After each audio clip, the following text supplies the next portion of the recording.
জান্নাতের টিকিট হাতে পাইয়া আবু বকরের কান্নার আওয়াজ, ওমরে ফারুকের কান্নার আওয়াজ। যেই ওমর 27 বছর বয়সে রহমতের নবীর হাতে হাত লাগাইয়া কালেমার পতাকা ধরলেন কয় বছরে? জোরে কও। এই ওমর রাসূলের হাতের বরকতে এত পাওয়ার পেয়ে গেছেন, রাস্তা দিয়া ওমর চলতেছে, শয়তান ভয়ে অন্য রাস্তায় দৌড়ায়। যেই শয়তান আল্লাহর সামনে চ্যালেঞ্জের মোকাবেলায় দাঁড়ায় গেল, আর ওই শয়তান কারে ভয় পায়? এবার চিন্তা করেন ওমর বেটাটা কেমন।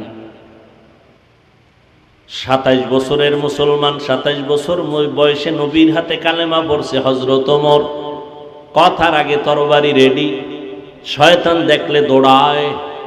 ওয়ার্দজাহানের খলিফা ওমর রাষ্ট্র পরিচালনা করেন, একটা সিকিউরিটি গার্ড নাই, কোনো বডিগার্ড নাই।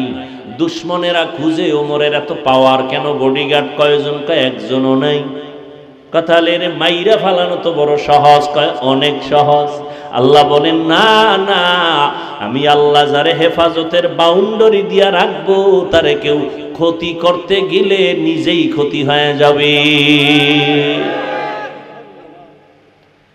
দুশ্মন লাগাইয়া দিল। তদানীন্তন সময়ের রোম সম্রাট কয় ওমরের হত্যা করো, একা পাইলে।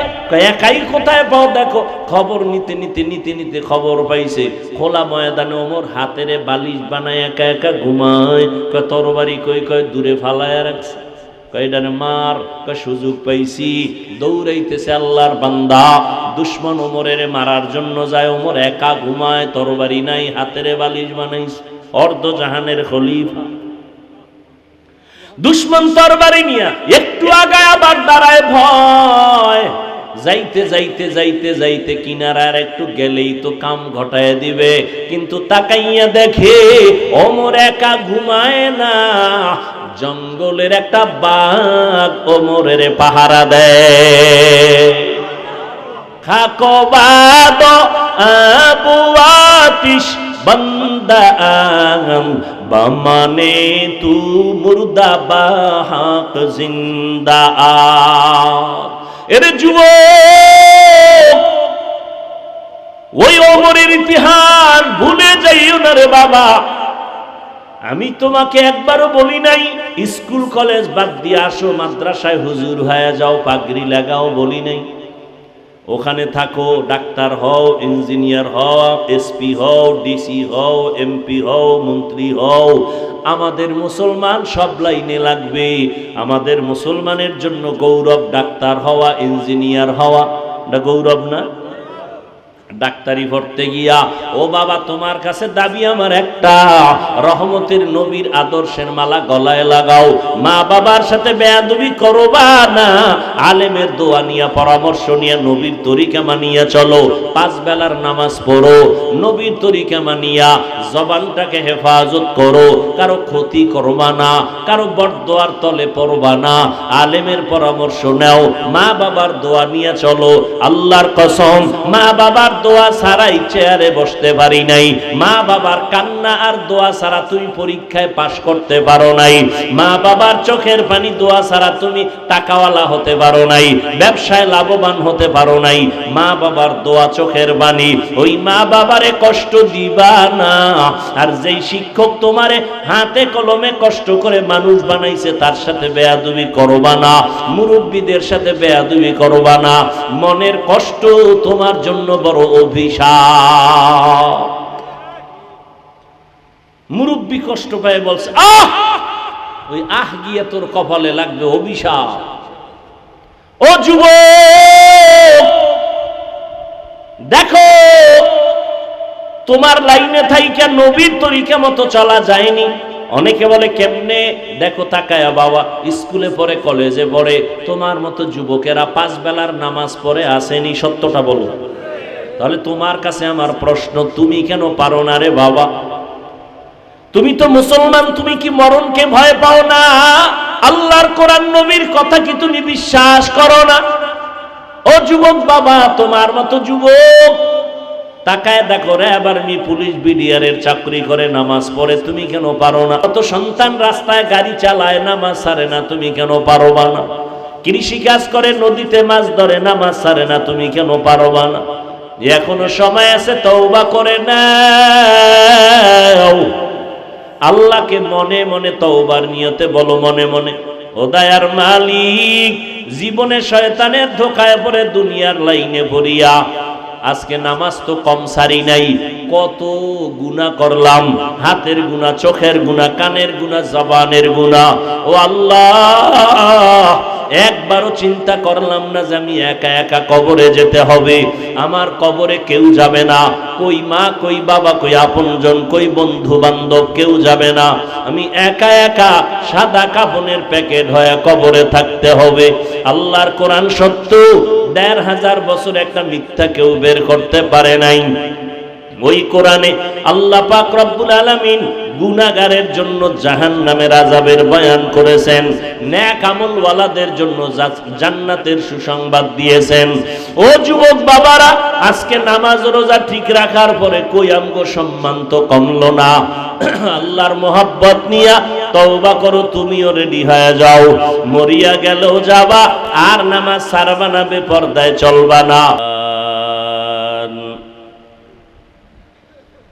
ونشهد أن لا إله إلا الله وحده لا شريك له لا ضد له ولا ند له ولا مثل له ونشهد أن سيدنا وسندنا وحبيبنا وحبيب ربنا وطبيبنا وطبيب قلوبنا ومولانا محمدا عبده ورسوله أرسله بالحق بشيرا ونذيرا وداعيا إلى الله بإذنه وسراجا منيرا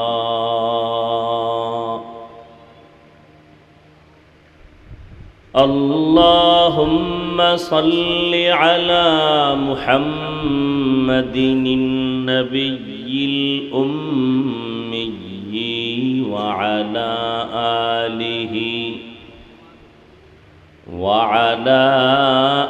آله وسلم تسليما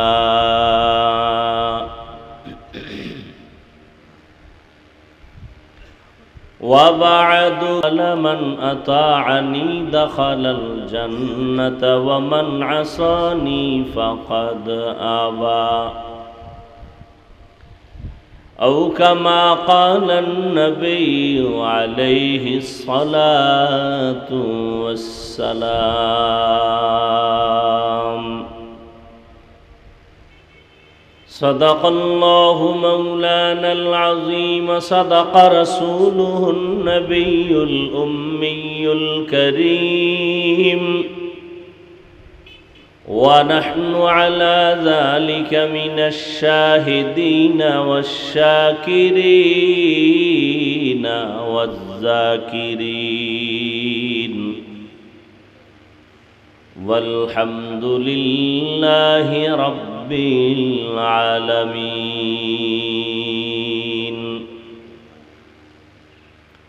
سبحانك لا علم لنا إلا ما علمتنا إنك أنت العليم الحكيم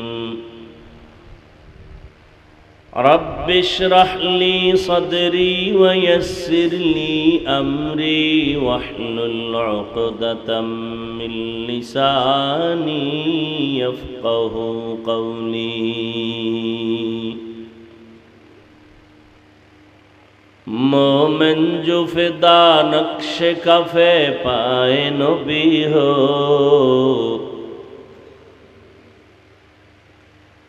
मोमिन जो फिदा नक्श कफे पाए नबी हो ज़ीर कदम आज भी आलम का खजीना,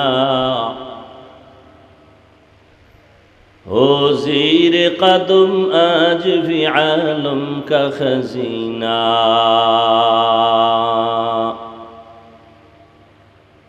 गर सुन्नत नबवी की करे पैरवी उम्मत,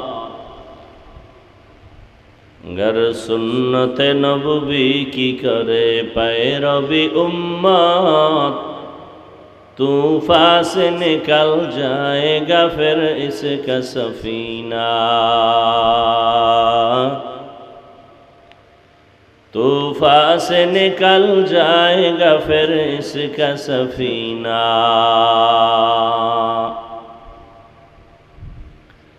आशिक हो बिरादर शहंशाह दो आलम, आशिक हो बिरादर शहंशाह दो आलम, मिश्को से ज़ियादा मुबारक जिसका पसीना, मिश्को से ज़ियादा मुबारक जिसका पसीना। मोबाइल बंद करो, हैंडबिल कोई এই বক্সের ভলিউম বাড়া।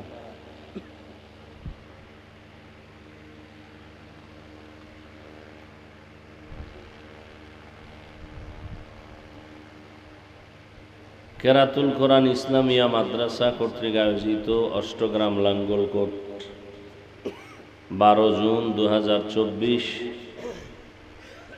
মহতি এ মাহফিলে উপস্থিত মোহতারাম সম্মানিত সভাপতি, প্রধান অতিথি, বিশেষ অতিথিবৃন্দ, হযরত উলামায়ে কেরাম, অত্র অঞ্চলের বিভিন্ন স্থান থেকে আগত আল্লাহ পাকের আশিকিন, জাকিরিন, শাকিরিন, মুহিব্বিন, মুরব্বিয়ান এজাম, কলিজার টুকরা আমার সমবয়সী যুবক বন্ধুগণ, স্নেহের ছোট ভাই, পর্দার আড়ালে মাইকের আওয়াজ শ্রবণরতা সম্মানিতা মা ও বোনেরা, আল্লাহ পাকের দরবারে লাখো কোটি শুকর ও সুজুদ যে মহান রব্বুল আলামিন হাজারো লাখো মানুষের মধ্য থেকে বাছাই করে আমাদেরকে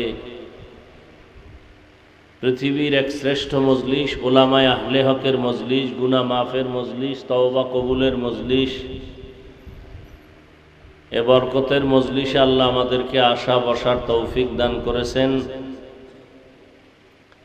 নেয়ামতের শুকর আদায়ার্থে সকলেই জবান খুলে দিল থেকে মোহাব্বতে পড়ি আলহামদুলিল্লাহ। দরুদ ও সালাম সৈয়দুল মুরসালিন রহমাতুল লিল আলামিন শফিউল মুজনিবিন খাতামুন নবিয়্যিন সৈয়দুস সাকালাইন ইমামুল মুরসালিন শফিউ আযম রাসূল আকরাম রহমতে আলম নবিয়ুল আরব আল আজম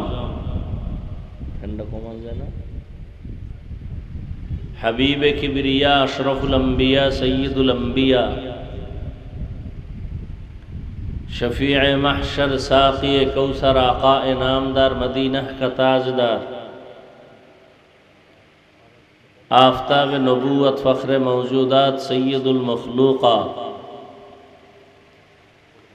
हज़रत मुहम्मदुर रसूलुल्लाह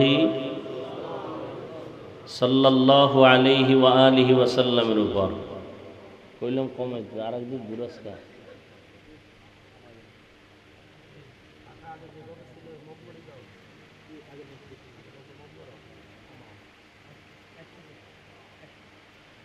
যাদের অক্লান্ত পরিশ্রমের মাধ্যমে আজ সুন্দর আয়োজন, সময়, পরামর্শ, অর্থ দিয়ে দোয়া করে উপস্থিত হয়ে মাইক, লাইট, প্যান্ডেলের ব্যবস্থাপনার মাধ্যমে সহযোগিতা যারা করেছেন, এলাকার যুবক, বৃদ্ধ, ব্যবসায়ী, শ্রমিক, চাকুরিজীবী, বিভিন্ন শ্রেণী পেশার মানুষ, জনপ্রতিনিধি, প্রশাসন, উলামায়ে হযরত, আইম্মায়ে মাসাজিদ, প্রত্যেককেই আল্লাহ রাব্বুল আলামিনের খেদমতের বরকতে দুনিয়াতে শান্তি, পরকালে চিরমুক্তির ব্যবস্থা করে দিন।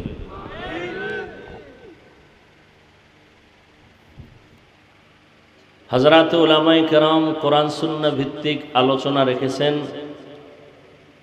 আমিও আপনাদের সামনে দোয়ার জন্য হাজির হয়েছি। সংক্ষিপ্ত আলোচনার জন্য কোরআনে হাকিমের একটি আয়াত, রসুলের অসংখ্য হাদিস থেকে একটি হাদিস পড়েছি।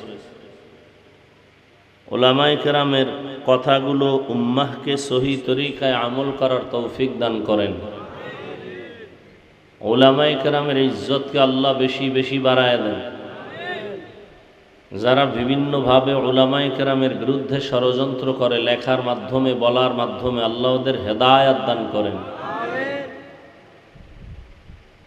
তিলাওয়াতকৃত আয়াত ও হাদিসের আলোকে ইখলাস ও রুহানিয়াতের সমন্বয়, সহি নিয়তে, সহি তরিকায়, সহি কিছু কথা বলার মতো, শুনবার মতো আমাকে আপনাদের সকলকেই দয়াময় আল্লাহ তৌফিক দান করেন।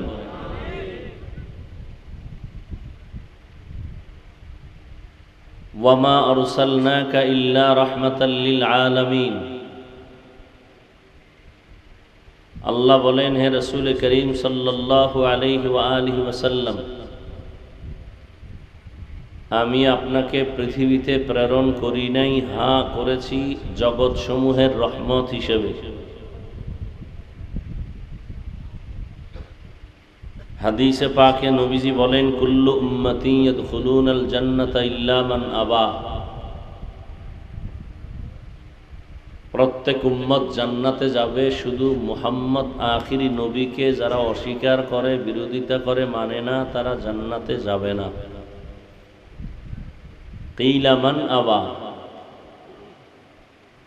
সাহাবায়ে কেরামদের মধ্য থেকে কেউ প্রশ্ন করলেন, হে আল্লাহর রসুল, আপনাকে অস্বীকারী, মানে না, তারা কারা?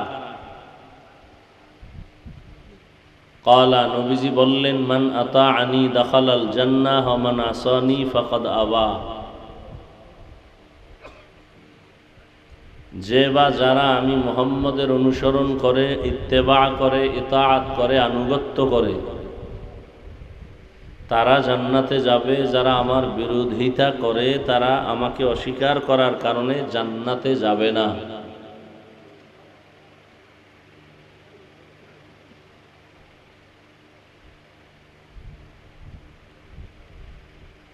কিয়ামত পর্যন্ত উম্মতের জন্য আল্লাহর রসুল একটা স্কেল দিয়ে দিলেন হাদিসের মধ্যে। এই দুনিয়ায় কে নবী মানে, কে নবী মানে না। যারা মানে তারা জান্নাতে যাবে, যারা মানে না তারা জাহান্নামে যাবে। আর নবীকে মানাই ঈমান। ঈমানের পরিপূর্ণতা রসুলকে মানতে হবে। যে নবীকে মানবে না সে মুসলমান থাকতে পারে না। নবীজির শাফাআত ছাড়া কেউ জান্নাতে ঢুকতে পারবে না, যেতে পারবে না। নবীজির লাইন বাদ দিলে ওই মানুষটা আর মানুষত্বের কাতারে থাকবে না, চলার কোনো পথ খুঁজে পাবে না, সে পশুর থেকেও খারাপ হয়ে যাবে।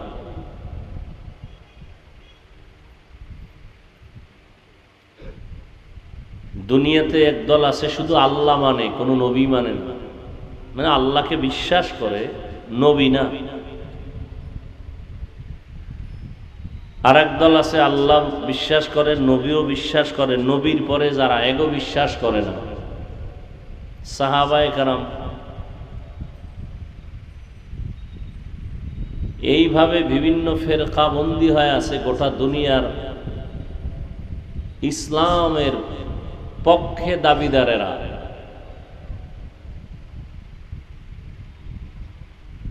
আবার সহজ সরল কিছু মুসলমান আছে, এরা বলতে গেলে মনে হয় জাহেরিভাবে এরা আল্লাহর থেকেও নবীকে বেশি মহব্বত করে, ভালোবাসে। নবী আল্লাহর থেকেও বেশি মনে হয়।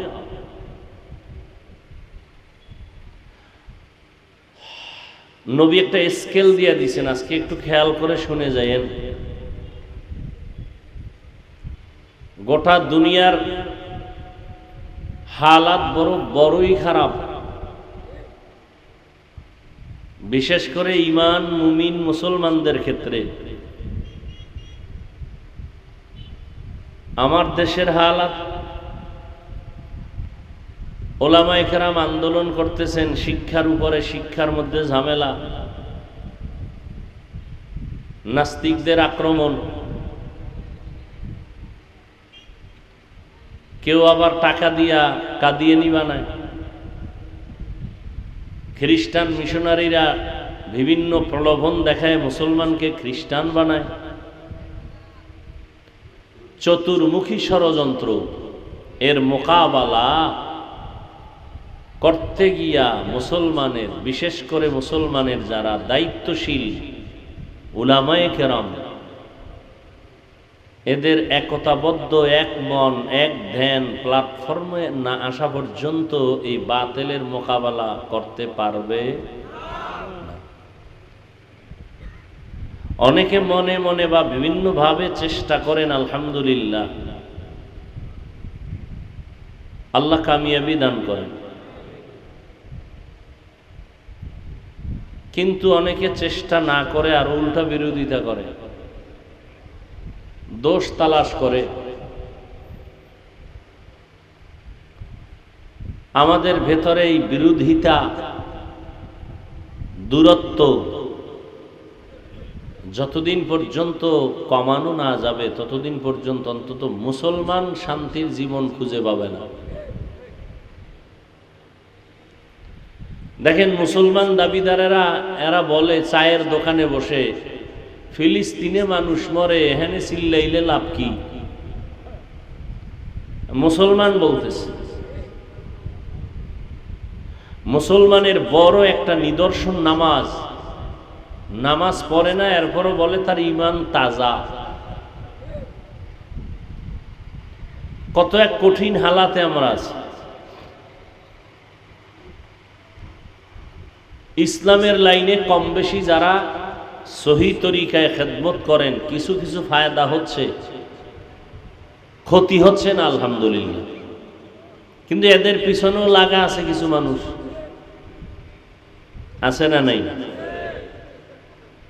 এখানে আপনারা যথেষ্ট পরিমাণ জ্ঞানী মানুষ এবং শিক্ষিত মানুষ, আমাকে একটু জবাব দিবেন, সঠিকটা বলবেন আল্লাহর জন্য। বাংলাদেশে দাওয়াত ও তাবলীগ আছে। বাংলাদেশে পীর মুরিদির লাইনে বহু ভণ্ডামিও চলে, তবে কি আহলে হক পীর মাশায়েখ আছে? সত্যটা বললেন। দ্বিতীয় জবাব দিবেন আপনারা, এই তাবলীগের দ্বারা আমাদের দেশে মুসলমানের বা ইসলামের উপকার হয় না ক্ষতি হয়? সত্য কথাটা বলবেন। উপকার হয়।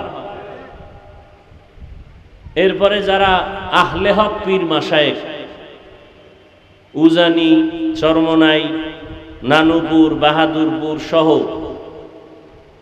হাটহাজারী কওমি মাদ্রাসা, এদের দ্বারা কি বাংলাদেশের মুমিন মুসলমানের ঈমানের ক্ষতি হয় না উপকার হয়? কওমি মাদ্রাসা দ্বারা কিছু ক্ষতি হয়? হ্যাঁ, হয় না? তাহলে বিরোধিতা কেন? তাবলীগের বিরোধিতা কেন? খাঁটি আল্লাহওয়ালা পীর মাশায়েখের বিরোধিতা কেন? যারা বিরোধিতা করে তাদেরকে একটু প্রশ্ন করেন আপনারা, আমি রেখে যাই। এক নাম্বার প্রশ্ন, তোমার বিরোধিতার দ্বারা ইসলামের উপকার কি?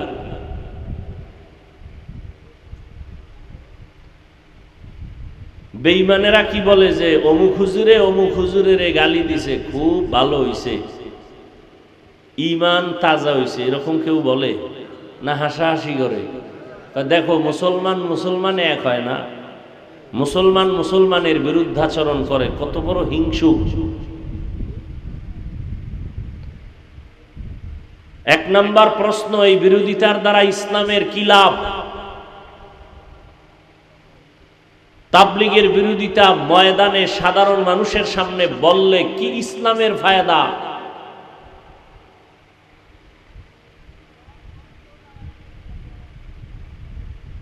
দ্বিতীয় প্রশ্ন করবেন,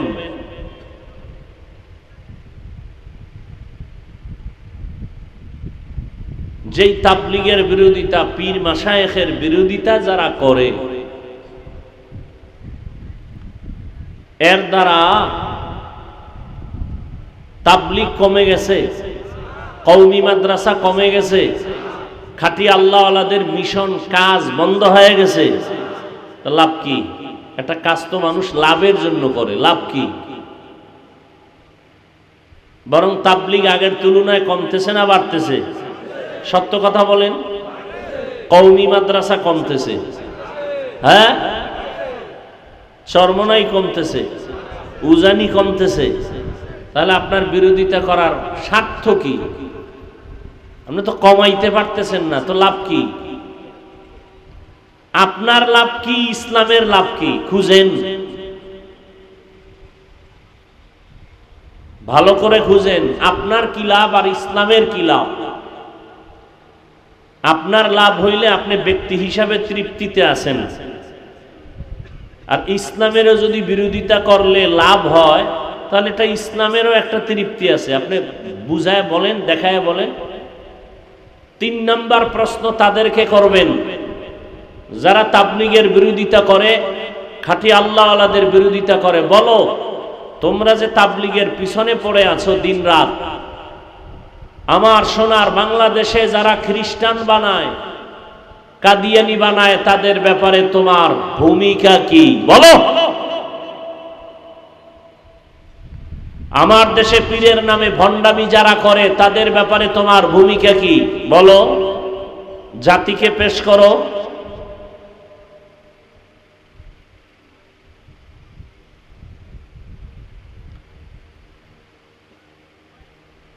একটা ছাত্র আউযুবিল্লাহ পারবে কিনা সন্দেহ, চাই সে জেনারেল লাইনে হোক আর মাদ্রাসা লাইনে হোক।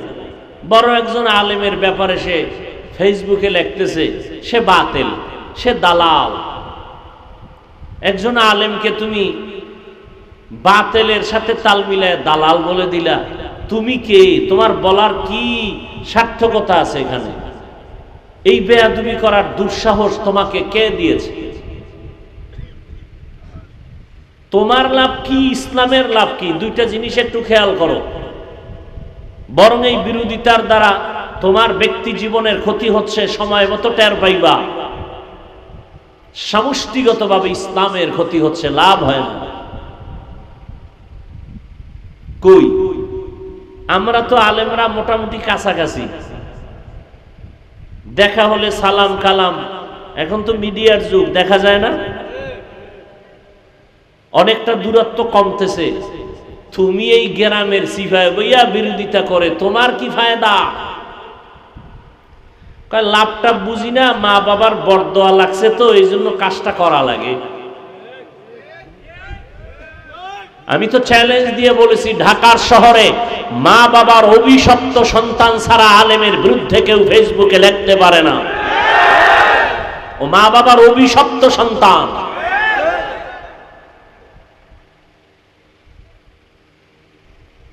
আল্লাহ হেদায়েত দান করুন। তুমি চরমনের বিরোধিতা করো, তুমি কই? চরমনাই কই?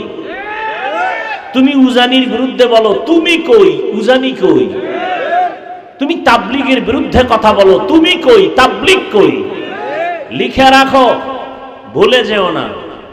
বাংলাদেশের প্রত্যেকটা এই হকের আওয়াজ এমন ভাবে বাড়তেছে, খুব অচিরেই দেখবা প্রত্যেকটা অঞ্চল, গ্রাম, বাড়ি শুদ্ধা আহলে হকের দুর্গ হবে, খানেকা হবে। বিরোধীরা হয়তো তওবা করবে, না হয় এদের ছেড়ে পালায় যাবে, না হয় আল্লাহর গজবে মরে যাবে। যা আল হক, কি এই কথাটাও জানেন না? যা আল হক ওয়া যাহাকাল, অর্থ কি? হক আসলে বাতিল দূরীভূত হবে, এই তো। আচ্ছা, বাতিল দূর হওয়ার ব্যাখ্যা 3টা। হক আসলে বাতিল দূর হবে, ব্যাখ্যা কয়টা? 1 নাম্বার, বাতিল হয়তো তওবা করে হকের পক্ষে আসবে। নাম্বার 2, বাতিল ওই অঞ্চল ছেড়ে পালায়ে যাবে। নাম্বার 3, আল্লাহর গজবে বাতিল জমিন থেকে বিদায় হয়ে যাবে।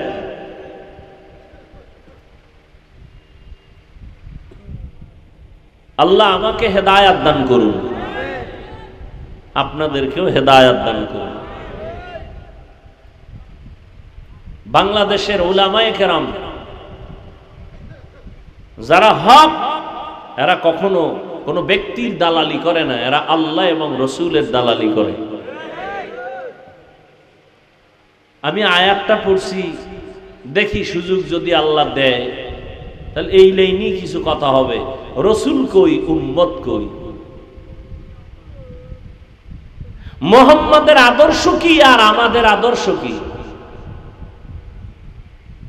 আমি হাদিসের ব্যাখ্যাটা একটু দিব 5 মিনিট, তারপরে আয়াত নিয়ে কিছু কথা বলে দোয়া করব। 1500 বছর আগে রসুল একটা স্কেল দিয়ে গেলেন, কিয়ামত পর্যন্ত এই জমিনে কারা রসুলকে মানে কাল দিয়ে দিলেন। আজকে আমরা নামাজি বান্দা বেনামাজি দেখলে সি সি করে তাড়ায় দেই। শুনে নাও হাদিসের ব্যাখ্যা ভালো করে। নবীজি বললেন, যারা আমাকে মানে না তারা জাহান্নামী। সাহাবায়ে কেরাম প্রশ্ন করলেন, নবী আপনাকে অস্বীকার করে, মানে না, তারা কারা? নবী তারা কারা জবাব না দিয়ে এর আগে একটা সুন্দর পয়েন্ট বলে তারপরে বললেন তারা কারা। মান আতাআনি দাখালাল জান্নাতা ওয়া মান আসানি ফাকাদ আবা। নবী বললেন, যে ব্যক্তি আমার অনুকরণ করবে সে জান্নাতি। প্রশ্নর জবাব, প্রশ্ন কি? নবী আপনাকে কারা মানে না, অস্বীকার করে, তারা কারা? নবী এই জবাবটা প্রথম না দিয়া প্রথমে বললেন, যারা আমার অনুকরণ করে ইত্তেবা করে তারা জান্নাতি। তাহলে বিপরীত কথা কি দাঁড়ায়? কি হুঁশ নাই? যারা নবীর অনুকরণ করে তারা জান্নাতি। বিপরীত কথা কি দাঁড়ায়? যারা নবীর অনুসরণ করে না তারা জাহান্নামী। তারা নবীকে মানে না। কিন্তু নবী এভাবে বলেন নাই। নবী বললেন, যারা আমার অনুসরণ করে তারা জান্নাতি, যারা অনুসরণ করে না তারা জাহান্নামী। নবী বলেন না তো নবী কি বললেন? নবী বলেন, যারা আমার বিরোধিতা করবে তারা জাহান্নামী। এখন এখানে কথা আছে কিন্তু বুঝেন ভালো করে। এই যুবক, কুত্তা শুয়ারের আল্লাহ বুঝার মতো মেধা দেন নাই, মানুষকে দিয়েছেন ভালো মন্দ যাচাই করার, একটু মেধাটা খাটা। বেঈমানের বাচ্চাগুলো মোবাইল হাতে দিয়ে দিছে মুসলমানের মেধাকে নষ্ট করার জন্য। নিজের আমলের খবর নাই, নামাজ নাই, রোজা নাই, তেলাওয়াত নাই, মা বাবার হক আদায় করো না, শিক্ষকের হক আদায় করো না, বরং বেয়াদবি করো। এই মোবাইল সমাজটারও ধ্বংসের পথে নিয়ে যাইতেছো, আদর্শ চরিত্র ধ্বংসের পথে, লেখাপড়াও ধ্বংসের পথে। একটা জাতিকে সঠিক লাইনে উঠাবার জন্য যত মেডিসিন আছে এর মধ্যে একটা বড় মেডিসিন হলো সুশিক্ষা। নষ্ট করছে এই মোবাইল দিয়া। মা বাবার সাথে গাদ্দারি বেয়াদবি করেছে মোবাইলের কারণে, শিক্ষকের সাথে বেয়াদবি মোবাইলের কারণে। শুধু কি তাই? নিজে সুস্থতার জীবনে বেঁচে থাকবি, আরামে খাবি আর ঘুমাবি, এই নিজের ব্যক্তি জীবনটারেও নষ্ট করছো মোবাইলের দ্বারা। মোবাইল দেখতে দেখতে সারাটা রাত আল্লাহর দেওয়া ঘুমটারে নষ্ট করলি। অথচ রাতের ঘুম প্রত্যেকটা মানুষের জন্য শরীরের মহা ঔষধ। রাতের ঘুমটা নাই, চেহারা নষ্ট হয়ে যাইতেছে, তোর খবর নাই। কানের পাওয়ার নাই, চোখের পাওয়ার নাই, হার্ট ব্যথা বেড়ে গেছে, ব্রেন স্ট্রোক বেড়ে গেছে, কিডনির সমস্যা বেড়ে গেছে, ক্যান্সারের রোগ বেড়ে গেছে। এক তো খানা নাই ঠিক মতো, ঘুম নাই ঠিক মতো, যেই লোকটার টাইম মতো ঘুম নাই ওই লোকটার খানায় কোনো বরকত হবে না, যেই লোকটা টাইম মতো ঘুমায় না ওই লোকটার কোনো কাজের মধ্যে কোনো শৃঙ্খলা আসবে না। আজকে এই আরামের ঘুম নষ্ট করছো তোমার এই মোবাইলের দ্বারা। ওই মোবাইলের দ্বারা ঘুমটা নষ্ট করিয়া নিজের শরীরটা পর্যন্ত ধ্বংস করে ফেলেছো। অপেক্ষায় থাক, অল্প দিন পরে দেখবি হাত আছে হাতের শক্তি নাই, কান আছে কানের শক্তি নাই, চোখ আছে চোখের পাওয়ার নাই। বেঁচে থাকবি ঠিক, তবে পঙ্গু হইয়া বিছানায় কান্না করবি। মরবি না, এত তাড়াতাড়ি মরবি না। করোনায় মরনায় আর মরবি কেমনে? এত তাড়াতাড়ি মরবি না। আরো কত আকাম করা তোর বাদ আছে না লিস্টির মধ্যে। ইমামের বিরুদ্ধে করবি, এটা একটা লিস্টিতে ছিল যে ইমামের গালি দিব, চরমনার বিরোধিতা করব, তাবলিগের বিরোধিতা করব, নবীর বিরোধিতা করব, সাহাবায়ে কেরামের বিরোধিতা করব। আরো কত আকাম তোর বাকি আছে, এত তাড়াতাড়ি মরবি? আল্লাহ হেদায়েত দান করুন। কবি নজরুলের ইতিহাস পড়ো রে যুবক, রবীন্দ্রনাথের ইতিহাস পড়ো, কবি নজরুল ইতিহাস পড়ো। কবি নজরুলের ইতিহাস অন্তরে ঢুকায় রাখছো, কত সুনাম। তোর মতো যদি চরিত্রহীন হইতো, নজরুলের নামে মানুষ কোন স্মরণের ইতিহাস লিখতো না। তোর মতো চরিত্রহীন যদি হইতো, কয়দিন আর বাহাদুরি করবি? হাত আছে পাওয়ার নাই, কপাল খারাপ। আল্লাহ পার্স দিছেন আর মেয়াদ দিয়া দিছেন, মেয়াদ শেষ হওয়ার আগে তুই নিজেই শেষ করে ফেলেছ। এই মাউথ বানানেওয়ালা বানাইছে, একটা মেয়াদ আছে, এতদিন সুস্থতার সাথে চলবে। তুমি এটার আইনের নতুন অবস্থায় যদি ইট দিয়া বাড়ি মারো, তাহলে মেয়াদ শেষ না তুমি এটার নষ্ট করছো? তোমার হাতের পার্সের মেয়াদ আছে, তোমার চেহারার সৌন্দর্য আল্লাহ দিয়ে দিছেন। খোদার কসম, কোনোদিন কোনো ক্রিম আর মেডিসিন চেহারায় লাগানো লাগবে না। 40 বছর পর্যন্ত শুধু চেহারাটা নূরের আলোই থাকবে, উজ্জ্বল থাকবে। তোমার 27 বছরে নাই কেন? এই যুবক, তোমার 25 বছরে চেহারা নষ্ট কেন? তোমার চেহারা দিয়ে তাকাইলে মায়া হয় না কেন? তোমার চেহারায় উজ্জ্বলতা নাই কেন? নিজে চুরি ছাড়া নিজের গলাকে জবাই করেছো ওই মোবাইলের কবিরা গুনাহ করে করে। আল্লাহ হেদায়েত দান করুন। রহমতের নবী বললেন, যারা আমার অনুসরণ করে তারা জান্নাতি। কথা বিপরীত দ্বারায় যারা অনুসরণ করে না তারা জাহান্নামী। কিন্তু নবী এটা বলেন নাই। নবী বলছেন, যারা আমার বিরোধিতা করবে তারা জাহান্নামী। এখান থেকে কি বুঝলেন? অনেক কিছু বুঝার আছে। কয় কি? কয় যারা নবীর আদর্শ মতো চলে না এদেরকে জাহান্নামী বলা যাবে না। তো কি বলা যাবে? কয় বলার আগে ভাবতে হবে এরা দুই দলের কোন দল। যারা নবীর আদর্শ মতো চলে না তারা দুই দল। আজীবনের জন্য কথাটা মনে রাখো হে যুবক, যারা নবীর আদর্শ মতো চলে না তারা কয় দল? দুই দল। এক দল আগ্রহী আর এক দল বিদ্রোহী। এক দল কি আর এক দল বিদ্রোহী। এই কথাটাকে ভিন্ন শব্দে বলি, এক দল দরদি আর এক দল বিরোধী। একটা উদাহরণ দেই ছোট্ট, এখান থেকেই বুঝাইয়ে। যেমন একটা যুবকের আমি ডান দিক থেকে জিজ্ঞাসা করলাম, এই যুবক, নবীজির আদর্শে দাড়ি রাখো না কেন? দাড়ি রাখা কোনো পীরের আদর্শ না নবীর আদর্শ? ও যুবক, রহমতের নবীর আদর্শে দাড়ি রাখো না কেন? যুবক আমাকে জবাব দিল, নবীর আদর্শ মতে দাড়ি রাখার দরকার, চেষ্টা করি, পারি না, দোয়া করবেন, আরো চেষ্টা করব। আছে না নাই? কি বুঝলা, আগ্রহী না বিদ্রোহী? আবার বাম দিক থেকে একটা যুবকের বললাম, হে যুবক, নবীর আদর্শে দাড়ি রাখো না কেন? যুবক আমাকে সেকেন্ডের মাথায় জবাব দিল, না রাখলে অসুবিধা কি? আসেনি? আর একটু চালাক হইলে কয়, দাড়ির মধ্যেই কি ইসলাম?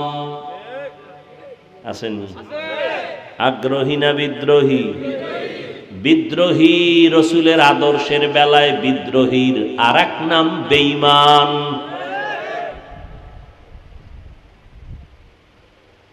ভালো করে বুঝো, নবী এই জন্য বলে নাই যারা আমার আদর্শ মতো চলে না তারা জাহান্নামী। নবী বলেন নাই, নবী বলছেন যারা বিরোধিতা করবে তারা জাহান্নামী।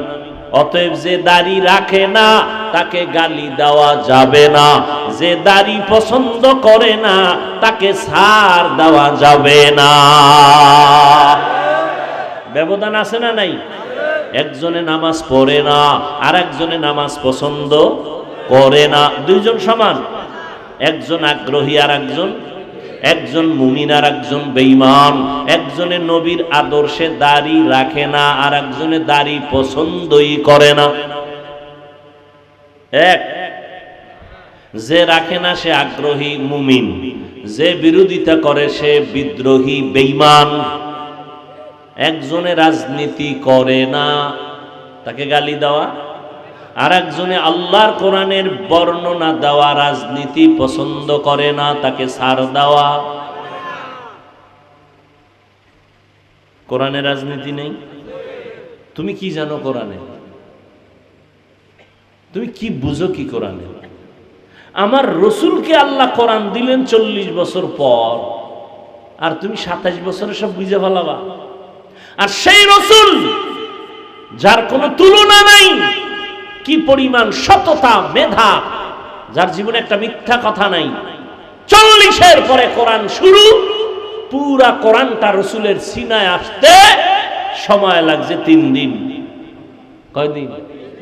আন্দাজি আমি কইছি 3 দিন। আল্লাহর রসুলের কাছে কোরআন আসতে সময় লাগছে কত? 23 বছর। রসুলের কাছে কোরআন আসতে সময় যদি 23 বছর লাগে, তুমি এটা রাতারাতি হইরা মুফাসসির, এত সোজা? দিল্লি বহুত দূর হে। রহমতের নবীর কাছে কোরআন আসছে 40-এর পরে, তাও এক রাত্রে আল্লাহ দেন না। লৌহে মাহফুজ থেকে আল্লাহ একত্রে প্রথম আসমানে দিয়েছেন, ওখান থেকে প্রয়োজন অনুসারে অল্প অল্প অল্প অল্প করে 23 বছরে দিয়েছেন। প্রথম আসছে কোরআনের 5 আয়াত, ইকরা বিসমি রাব্বিকাল্লাযী খালাক, খালাকাল ইনসানা মিন আলাক, ইকরা ওয়া রাব্বুকাল আকরাম, আল্লাযী আল্লামা বিল কলম, আল্লামাল ইনসানা মা লাম ইয়ালাম। এই 5 আয়াতের সাফরে নবীজির দিছে সাফ, এই 5 আয়াতের সাফে নবীর উঠছে জ্বর। বুখারী শরীফের ইবারাত, নবী বলেন আমার উপরে মরণের কষ্ট শুরু। জিবরাইলের খবরই নেই 3 বছর। কয় বছর? আর আয়াতটা এতই আইয়ে না। আমি যে 5 আয়াতের সাফের ভয় পাইছি, জ্বর উঠে গেছে, মরণ মরণ ভাব এসে গেছে আমার ভিতরে, আমি ভয় পাইছি, মনে হয় আজরাইল আসছে আমারে দইরা ফেলাইব, এমন অসুস্থ আমি হয়ে গেলাম। মাত্র 5 আয়াতের এই অ্যাকশন, 3 বছরে জিবরাইল আর আয়াত লই আইয়ে না। দীর্ঘ 3 বছর পরে নতুন করে জিবরাইল আইয়া আবার দেখা করলো। ইয়া আইয়ুহাল মুদ্দাসসির কুম ফাআনজির ওয়া রাব্বাকা ফাকাব্বির ওয়া সিয়াবাকা ফাতাহির। ভালো করে বুঝো, বর্তমানে কোরআন শরীফটা হাতে নিলে 250 গ্রাম ওজনও নাই।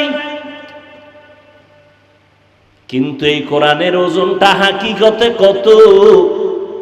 হাকিকতে কোরআন শরীফের ওজন কত?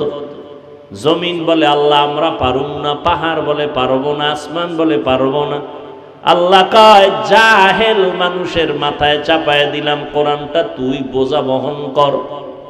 আর যদি করিয়া চলতে পারো তোর সম্মান আমি সবার উপরে দিয়ে দিব।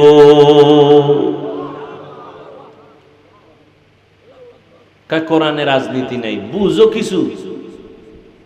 আরে আল্লাহ পাক কোরআন শরীফে বিশাল সূরা রাখছেন, রাজনীতির আলোচনার সূরা। ইউসুফ নবীর সূরাটা তেলাওয়াত কর, পুরো সূরার মধ্যে রাজনীতি রাজনীতি রাজনীতি। তবে তুমি যে দুর্নীতি আর ভেটনীতি আর 2 নাম্বারি করো, এই রাজনীতি আল্লাহর কোরআন আর ইসলামে নাই। সুলাইমান বিলকিসের ঘটনা আসেনি? সব রাষ্ট্রনীতির আলোচনা। খুঁজো,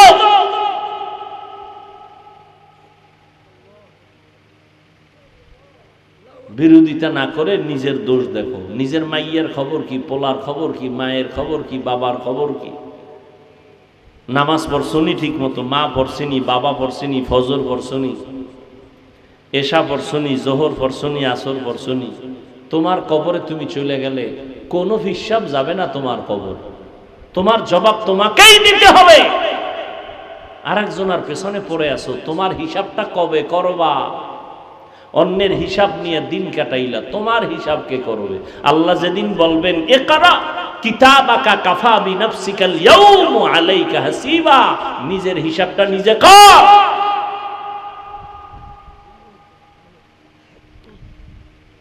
কয় আমরা কিসসা কাহিনীর বয়ান করি, তো তুমি কি বুঝাতে চাও? কোরআনে কিসসা কাহিনী নেই। হ্যাঁ যুবক, আল্লাহর শপথ করে বলে যাই, লিখে রাখ, পৃথিবীতে কিসসা কাহিনীর শ্রেষ্ঠ কিতাবের নাম কোরআন শরীফ। লিখে রাখ, পৃথিবীর মধ্যে কিসসা কাহিনীর শ্রেষ্ঠ কিতাবের নাম হাদিস শরীফ। কোরআন শরীফে বাঘের কিসসা আছে, তোর খবর আছে নি? হাতির কিচ্ছা আছে, মশার কিচ্ছা আছে, মাছির কিচ্ছা আছে। কোরআন শরীফের মধ্যে বাঘের কিচ্ছা আছে, সাপের কিচ্ছা আছে। কি আছে না? এরা তো বুঝবে না। ওগো খালি কে মেডিসিন খাওয়াই দিছে যে বিরোধিতা করবি, মানে তোর কপালটা পুরবি, তোর মা বাবার কলিজাটের জ্বালায় দিবি। একটা আলেম কখনো বলতে পারে না তুই খালি আলেমের গালি দিস, কখনো বলতে পারে না। কিচ্ছা কাহিনী রস করি। 2000-এর উপরে আয়াত আছে কোরআন শরীফে, 2000-এর উপরে শুধু কেচ্ছা কেচ্ছা কেচ্ছা কাহিনী। তুমি কি বুঝো?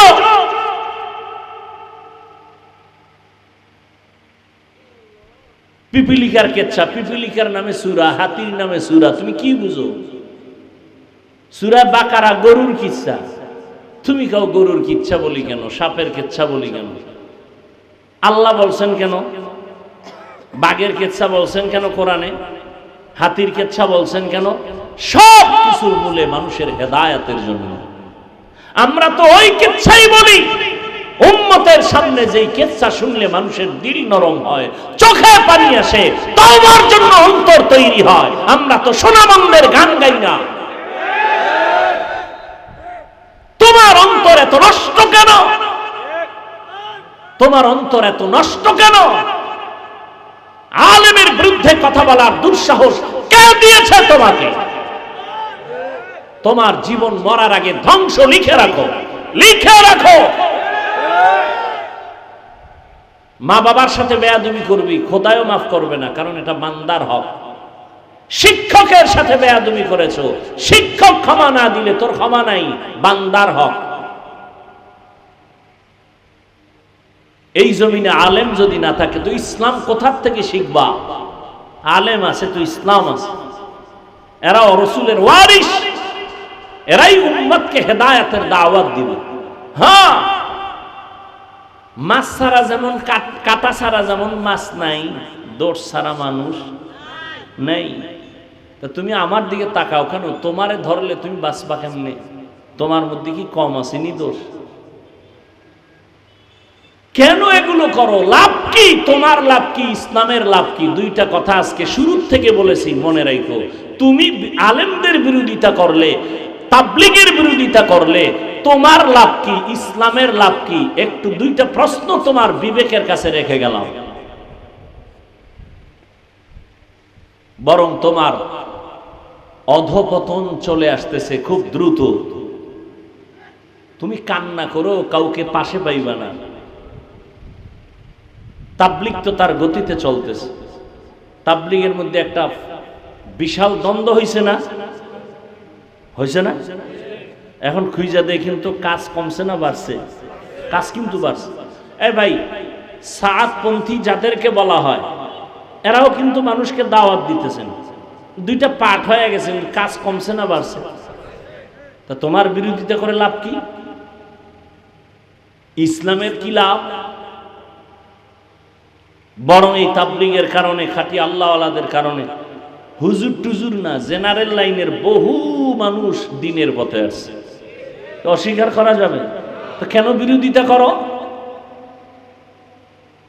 আমাদের বিরোধিতা করবে বেঈমান, বিধর্মী। তুমি মুসলমান হয়ে কেন করো? কি স্বার্থ তোমার? দিলকে বড় বানাও, মানুষকে বুকে লাগাও, আলেম পাইলে সালাম দাও, দোয়া চাও, দূরত্ব কমায় দাও, দেখবা ইসলামের অনেক ফায়দা হবে ইনশাআল্লাহ। তার নবীজি বললেন, যারা আমাকে আমার আদর্শ মতো চলে না তারা আমাকে মানে না। বলে না না, যারা বিরোধিতা করে তারা আমাকে মানে না। ভালো করে বুঝুরে যুবক, রহমতের নবী বলেন, যারা আমার বিরোধিতা করে তারা আমাকে মানে না। আমাকে অস্বীকার করার কারণে জাহান্নামের প্রতীক হয়ে যাবে। আল্লাহ বলেন, আমার নবীকে আমি রহমত করে পাঠাইলাম। ওয়া মা আরসালনাকা ইল্লা রাহমাতাল লিল আলামিন। ইমামুল আউয়ালিন আল আখিরিন, বাহরে সাদকা রহমাতাল লিল আলামিন, সাইয়্যিদুল কাউনাইন খাতমুল মুরসালিন, আখিরা মদবুদ ফখরুল আউয়ালিন। আল্লাহ বলেন, আমি রহমতের নবীকে রহমত করে পাঠাইলাম। কয় দুনিয়ার জন্য আর পরকালের জন্য? কয় না, জগৎ সমূহের জন্য। অনেকে তরজমা করে উভয় জগতের জন্য নবী রহমত, আমি তরজমা করলাম জগৎ সমূহের জন্য নবী রহমত। উভয় জগতের তরজমা করলে মনে হয় যেন দুনিয়ার জগৎ পরকালের জগৎ। না, জগৎ তো আরো আছে। রুহের জগৎ একটা আলাদা জগৎ, মায়ের গর্ভের জগৎ একটা আলাদা জগৎ, দুনিয়ার জগৎ একটা আলাদা জগৎ, আলমে বরজখ কবর জগৎ একটা আলাদা জগৎ, হাসরের ময়দানের একটা আলাদা জগৎ, জান্নাত ও জাহান্নামের একটা আলাদা জগৎ। সব জগৎ সমূহের জন্য আমার নবী রহমত। রুহের জগতের জন্য নবী কেমন রহমত, ভিন্ন আলোচনা। মায়ের গর্ভের জগতের জন্য নবী রহমত, দুনিয়ার জগতের জন্য নবী রহমত, কবর জগতের জন্য নবীজি রহমত, হাসরের ময়দানের জন্য নবী রহমত, জান্নাতের জন্য নবী রহমত, জাহান্নামের জগতেও নবী রহমত। এটা কেমনে? জান্নাতের জন্য নবী রহমত, এটা বুঝলাম। জাহান্নামের জন্য কেমনে? এটা তো বুঝে আসে না। বুঝে না আসলে বুঝার চেষ্টা করো, বিরোধিতা করিও না। জাহান্নামের ক্ষেত্রে আমি শুধু দুনিয়ার জগতের জন্য নবী কেমন রহমত এই বিষয়ে দু চারটা কথা বলি। রহমতের নবী, দুনিয়ার জগতের জন্য রহমত। এরে নবীরা আশেক শুধু কি মানুষের জন্য? কয় না, রহমতের নবী মুমিন মুসলমানের জন্য যেমন রহমত, বেঈমানের জন্য নবী রহমত।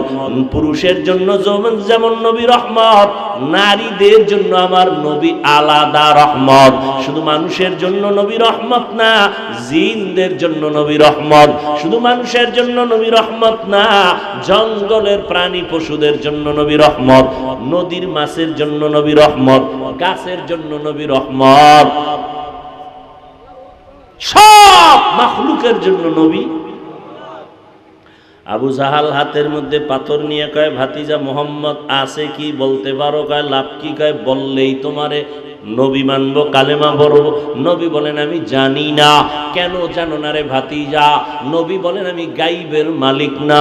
গাইবের মালিক কে? আলিমুল গায়বি ওয়াশ শাহাদাতি হুয়ার রাহমানুর রহিম।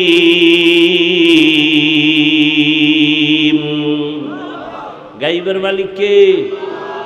আর কেউ? যদি আমার পীর গায়েব জানে, এর নাম শিরিক। এর নাম কি? আল্লাহ বলেন আমাই ইউশরিক বিল্লাহ ফাকাদ হারামাল্লাহু আলাইহিল জান্নাহ। যারা আল্লাহর সাথে শিরিকের গুনাহ করবে তাদের জন্য জান্নাত হারাম। ও দয়ার মালিক, শিরিক মুক্ত ঈমান আমাদের দান করেন। আবু জাহাল বলে আমার হাতে কি আছে? নবী বলে আমি জানি না। নবীজি বললেন হাতের মুষ্টিতে যা আছে তোমরা একটু আওয়াজ দাও। পাথরগুলো কালেমায়ে শাহাদাত পড়া শুরু করলো। কপাল খারাপ, আবু জাহিল্লা পাথরগুলো মাটিতে ফালায় কয় মোহাম্মদ বড় জাদুকর। কপালে কি নাই? মান ইয়াহদিল্লাহু ফাহুয়াল মুহতাদ ওয়া মান ইউদ্লিল ফালান তাজিদা লাহু ওয়ালিয়্যাম মুরশিদা। এর যুবক, ১৫০০ বছর আগে রহমতের নবী বলেছেন যুবকেরা আমি মুহাম্মদের উপকার করেছে, বুড়ারা আমি মুহাম্মদের বিরোধিতা করেছে। ও যুবক বাবা, আজকে তোমার মধ্যে নবীর আদর্শ নাই কেন? আমি যে এতক্ষণ তোমার সামনে বয়ান করতেছি, কুত্তার মতো চিল্লাইতেছি, কুত্তার মতো দৌড়াইতেছি, আমি একা না, সব আলেমরা তোমাদের পেছনে দৌড়ায়। আজকে যদি তোমাকে বাদ দিয়া উচিত ছিল ওই চট্টগ্রামের পাহাড়িয়া এলাকায় যায় বয়ান করা, যেখানে মানুষ মুসলমানের খ্রিস্টান বানায়। আজকে বয়ান করা দরকার পঞ্চগড়, যেখানে কাদিয়ানি বানায়। কিন্তু ওখানে যাওয়ার সময় কই? ফজর থেকে দৌড় শুরু হয় আসর পর্যন্ত, আসর থেকে মাগরিব, মাগরিব থেকে এশা, এশার পরে সারা রাত 12টা মাস মুসলমানের পেছনে দৌড়াইয়া পায়ে ধরে ধরে ধরে ধরে বলি আমার দলে আসো।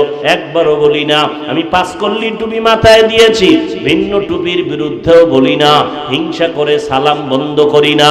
আমি কওমি মাদ্রাসার সন্তান, কোনদিন স্কুল কলেজ আলিয়ার বিরুদ্ধে বলি না। আমি তাবলিগের লাইনের সন্তান, আমি বলি না তাবলিগ করো না হয় জাহান্নামে যাইবা। আমি পীরের লাইনের সন্তান, একবারও বলি নাই তুমি অমুক পীরের কাছে যাও না হয় জাহান্নামে যাইবা। কিছুই বলি নাই। এত চিল্লা চিল্লি কইরা বিনয়ের সাথে একটা কথাই বলতে চাই বাবা, যেই লাইনে থাকো বাধা নাই, যেই তরিকায় চলো বাধা নাই। ব্যবসা করো আলহামদুলিল্লাহ, চাকরি করো আলহামদুলিল্লাহ, স্কুলে পড়ো আলহামদুলিল্লাহ, কলেজে পড়ো আলহামদুলিল্লাহ, ডাক্তার হও আলহামদুলিল্লাহ, ইঞ্জিনিয়ার হও কোনো বাধা নাই, একজন প্রফেসর হও বাধা নাই, একজন ডাক্তার হও বাধা নাই। তবে দাবি আমার একটা, বেয়াদব হইও না। তোমার ব্যবহারে যেন মা বাপ কখনো কষ্ট না পায়। ও যুবক, তোমার আচরণে যেন কোনো শিক্ষক কষ্ট না পায়, তোমার ব্যবহারে যেন কোনো আলেম কষ্ট না পায়, তোমার ব্যবহারে যেন কোনো মুরব্বীরা কষ্ট না পায়। তুমি এমন একজন ডাক্তার হও যে দ্বীনের উপকার হবে, উম্মতেরও ফায়দা হবে, এবং তোমার সম্মানটা মরিয়া গেল মানুষ দোয়া করবে তোমার সম্মানের সাথে। যদি এমনটা হতেই চাও, 2টা জিনিস তোমার লাগবে, লিখে রাখ। 2 জিনিস না থাকলে ডাক্তার হতে পারবি, জীবনে সম্মানের জীবন পাবি না। ইঞ্জিনিয়ার হবি ঠিক, সম্মান জীবনে পাবি না। হ্যাঁ, সম্মানিত ডাক্তার যদি হতে চাও, সম্মানের জীবন নিয়ে যদি ইঞ্জিনিয়ার হতে চাও, জেনারেল লাইনে থাকো আলহামদুলিল্লাহ, তবে সম্মান বড় দামি জিনিস। এটা পাওয়ার জন্য 2টা জিনিস তোমার লাগবে। কয়টা? 2 জিনিস লাগবে। 2 জিনিস না থাকলে আল্লাহর কসম সম্মানের জীবন পাবি না। এবারটা সম্মানের জন্য সার্টিফিকেট লাগে না? লাগে। সম্মানের চাবি কার হাতে? না কোনো দুনিয়ার সরকারের হাতে? দুনিয়ার সরকারের কাছে যদি চাবি থাকতো সম্মান কমানের, তখন হুজুর গো কবে কত আগে ফারাইয়া মারতো। কি চাবি কার হাতে? আল্লাহর হাতে চাবি। এই জন্য তাকাইয়া দেখছো কত সার্টিফিকেট ওয়ালারও সম্মান নাই, আর সার্টিফিকেট নাই আল্লাহ তারে অনেক সম্মান দিছেন, আছে না নাই? মাওলার খেলা বড় কঠিন। আমার আল্লাহর কুদরতের কারিশমা তোমার বিবেকের সব উল্টা। দুই জিনিস অর্জন করিও। জীবনে ডাক্তার হলো সম্মান তোমার সবার উপরে থাকবে। প্রথম লাগবে তোমার সুস্থতা। কি ঘুমাইতেছেন? প্রথম কি? দ্বিতীয় লাগবে তোমার সুন্দর চরিত্র। কি এই দোনোটারে গজব করছো মোবাইল দিয়া। একটু চিন্তা কর, এই বেটা যুবক বাবা, একটু চিন্তা কর, রাগ করিস না। পৃথিবীতে যত তুই বন্ধু পাইছো সব স্বার্থপর। খোদার কসম সব স্বার্থপর। আল্লাহর কসম করে বলি নিঃস্বার্থ। এই জমিনে তোর একমাত্র বন্ধু ওলামায়ে আহলে হক। এরা সব নিঃস্বার্থ বন্ধু, এদের কোনো স্বার্থ নাই। এই তুই আমারে গালি দাও জানি না, কথা বলে না, কি পরিমাণ গালি দাও, কি পরিমাণ বিরোধিতা করো, এরপরও কোনো প্রতিবাদ করি না। দেখলে সালাম দেই, বাবা কেমন আছো, বাড়ি কই, হাসি মুখে। ইমামের বিরুদ্ধে কত কথা, ইমাম কোনো দিন রাগ করে না, বরদোয়া করে না, গালি দেয় না। বেতন দেয় 10,000 6 মাস বাকি, কোনোদিন ইমাম সাহেব মানব বন্ধন করছে? জুমায় কইছেনি যে বেতনটা টাইম মতো দিবা, নাইলে আসর থেকে সূরা উল্টা পড়া হবে। নিঃস্বার্থ তোমার একমাত্র বন্ধু আলেম। এরে যুবক, দুই জিনিস তোমার লাগবে সম্মানের সাথে যদি তুমি জীবন চালাইতে চাও। এক নাম্বার কি বলছি? সুস্থতা। রাতের ঘুম হলো সুস্থতার জন্য মহা ঔষধ। এটারে জবাই করছো কি দিয়া? ব্যাস, এখানে কোনো অস্টজ লাগবে না, এটা ডাইরেক্ট ওয়াজ। আর এটা আমাকে হুজুরে ওয়াজ না। গুগলে ঢোক, মোবাইল তো আর ছাড়বি না, জিব্রাইল আইলো। তাহলে আকাম না করে দিয়ে একটা ভালো কাজও কর, গুগলে ঢুইকা সার্চ দে রাতের ঘুম শরীরের ঔষধ কি হিসাবে বা কোন অংশ, সব ডিটেলস চলে আসবে। রাতের ঘুম শরীরের মহা ঔষধ। তবে রাতের প্রথম অংশ না, শেষ অংশ না, মধ্যাংশের ঘুম হলো শরীরের মহা ঔষধ। তুমি চরিত্র এত সুন্দর, একটা কলঙ্কের দাগ নাই, কিন্তু চাকরি পাইছো ভালো, বেতন কত হাই স্কেল, কপাল খারাপ, তুমি অসুস্থ। এক সপ্তাহ নাই, কেউ নাই, কেন কয় স্যার অসুস্থ, করে রিজাইন দিতে বল। তাহলে সুস্থতার দাম কত? কিন্তু তুমি সুস্থ, তোমাকে মেডিকেলে বারবার চেক আপ করার পরে এক বিন্দু কোনো রোগ ধরা পড়ে নাই, কিন্তু রোগ আছে একটা, চরিত্র খারাপ। চাকরি মেয়াদ বাড়বে, তাহলে দুই জিনিস লাগবে, সুস্থতা, সুন্দর চরিত্র। সুস্থতার জন্য লাগবে এক তো রাতের ঘুম, চরিত্র ঠিক করতে হলে লাগবে একদিকে মোবাইল ছাড়ো, অন্য দিক থেকে মদিনাওয়ালার আদর্শকে আঁকড়াইয়া ধরো।